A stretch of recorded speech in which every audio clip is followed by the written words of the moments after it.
Hello, Bob Cox here again, author of the Opening Doors series, and this module is all about a ghost story. I hope you'll really enjoy it.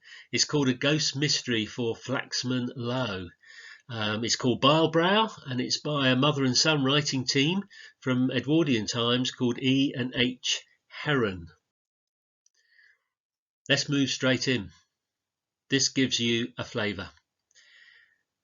Presently, from the shapeless shadow came a sound Mr. Lowe was not prepared to hear. Now, Flaxman Lowe is the ghost detective in the story. And isn't this building up the atmosphere? A shapeless shadow. Makes us think what shapeless might actually be. And he was not prepared to hear. Well, how scary is that? And how many questions do we ask about what it was that Flaxman Lowe was not prepared to hear? Do you know, I think just that little sentence puts us into the world of ghost stories. You might want to pause now and discuss ghost stories that the children know, ghost stories that you have seen on television, and also what a typical ghost story might be. I think that would be a really interesting discussion. So feel free to pause with that image of a shapeless shadow in your mind, with that image of a ghost detective waiting. What's a typical ghost story for you?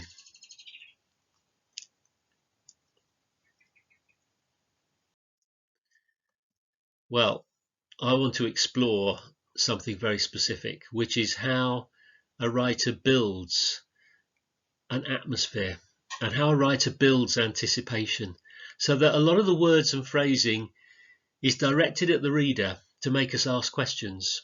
And building the tension is very tough writing skill. I only saw a dark, bony hand with shining nails and a bandaged arm pass just under my eyes. Just imagine if it was a different adjective other than shining, or if it was a different preposition other than under. How would it be a very different meaning? By zooming in, we can think very carefully about vocabulary and choices, and I hope that helps with our own writing. So why not try a taster draft? I only saw a. I'm suggesting it could be quite short. And you know what? That's hard. Challenge is not just about many words and long essays. Challenge is really hard if it's limited. If there's only so many words. Give it a try. Pause now. I only saw a what. This is beginning to get the whole imagination into the building of tension.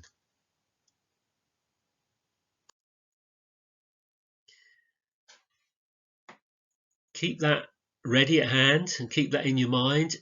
We're suggesting it could be a good time to actually read some more ghost stories or slivers and sections from ghost stories, which will actually take your interest on further. We call it link reading. So, for example, the 3 books here, we've got in the Opening Doors series, The Haunted Hotel by Wilkie Collins, in Opening Doors to a Richer English Curriculum 10 to 13. The Owl Service is a children's classic by Alan Garner.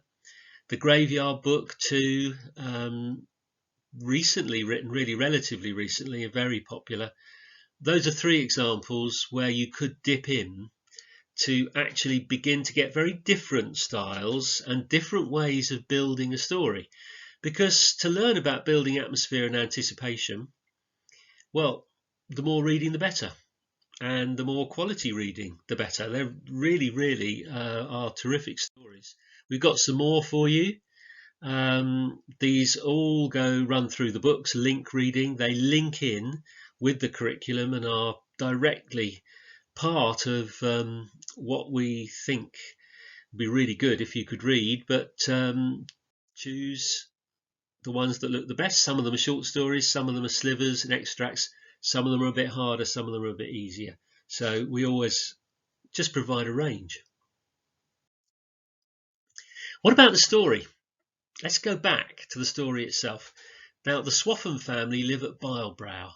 Professor van der Voort is a guest there, and his daughter is betrothed to Harold Swaffham. Now, a ghost has been reported for years, but this time there have been threatening sightings and a maid has died. So call for Flaxman Lowe, the ghost detective. Here he comes. Now, here's a passage for you, and I'm going to ask you as I read to think about how the writer builds anticipation, and possibly to think about marking down ideas, noting down the best idea that you've got, and then time to talk in whatever forum you're in, and some explanations can follow on this video from me or from you. Mark, note, talk, explain. It's just one way of trying to get really enthused. There's going to be some red markings on the text to help you ask questions, whereas before it was shining and under. See what you think of these, and then use the little routine there to think, talk, learn more and enjoy. The early part of the night passed over uneventfully. A light burned faintly in the great wainscoted hall, but the passage was dark. There was nothing to be heard but the wild moan and whistle of the wind coming in from the sea, and the squalls of rain dashing against the windows. As the hours advanced, Mr. Lowe lit a lantern that lay at hand, and carrying it along the passage, tried the museum door. It yielded, and the wind came muttering through to meet him. He looked round at the shutters and behind the big cases which held Mr. Swaffham's treasures, to make sure that the room contained no living occupant but himself. So the red markings are to help you. I've put faintly in purple because I just wanted to show again the difference that one word can make, carefully chosen. Is that light going to go out? Is it symbolic? Is it light that is helping us to understand or not helping us to understand? Why not pause and spend some time marking, noting your favourite question, talking, more explanations to follow.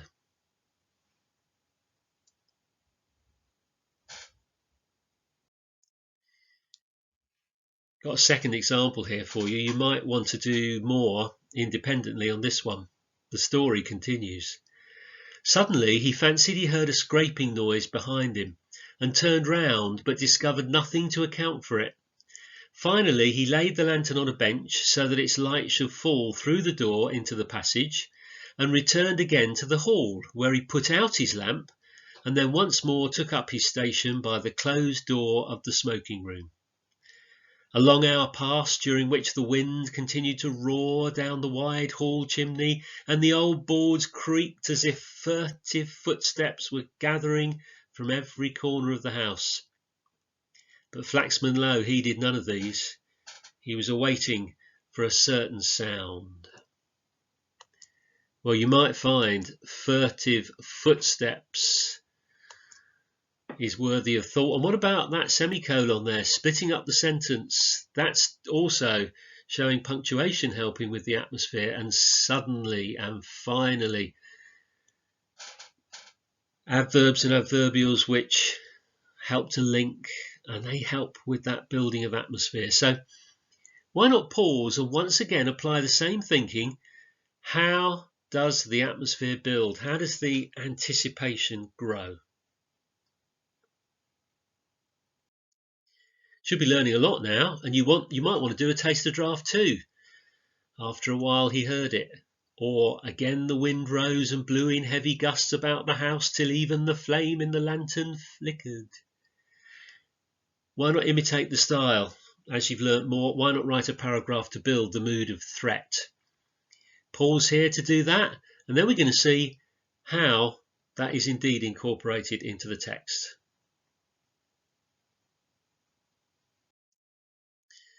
After a while he heard it, the cautious scraping of wood on wood.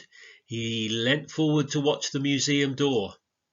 Click, click came the curious dog-like tread upon the tiled floor of the museum, till the thing, whatever it was, paused and listened behind the open door. The wind lulled at the moment, and Low listened also, but no further sound was to be heard. Only slowly across the broad ray of light falling through the door grew a stealthy shadow. Again the wind rose and blew in heavy gusts about the house, till even the flame in the lantern flickered. But when it steadied once more, Flaxman Low saw that the silent form had passed through the door and was now on the steps outside. He could just make out a dim shadow in the dark angle of the embrasure. Presently, from the shapeless shadow came a sound Mr. Low was not prepared to hear. The thing sniffed the air with the strong, audible inspiration of a bear or some large animal. Oh my goodness me, it's getting full of anticipation now. And it's been a process of writing, growing. That's a technique. That's a technique which can be imitated and adapted and also improved. Why not? That's great writing. The reading matters a lot. The meaning is in the reading, how I read it, but also how you read it, how everyone reads it, reading for themselves. The meaning is in the reading. So all those taster drafts need rereading. They need to find an audience too. And we start to gain a sense of the flow that's needed. And the way punctuation helps us to apply meaning in a very fundamental way. Drama is possible and role play. What is heard, what is seen, what is smelt. You might want to pause again, use that passage, and actually explore further using role play as the menace comes nearer and nearer. How could that be acted out? With, I think, directions, advice, visualizing, videoing, if all those things are possible for you right now. Have a go. So, we've learnt about figures of speech. The pathetic fallacy was where the weather took on a personality at the beginning. Connotations, associations of light and dark. They're very, very important in the building of atmospheres. Why not use our traditional associations with all sorts of things in your writing? The narrative technique, the way it's told, stage by stage. And the whole ghost genre plays with our anticipation.